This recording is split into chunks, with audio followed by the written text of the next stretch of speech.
Here's a 2011 JK LS430 6L80. We just started on this on Monday. This is Friday. I've been driving it a little bit.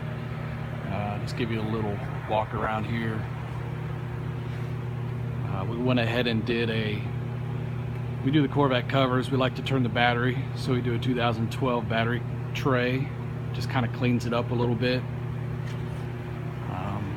It's got our heavy duty radiator. As you can see, it's pretty clean. It's a pretty nice install. Runs really well.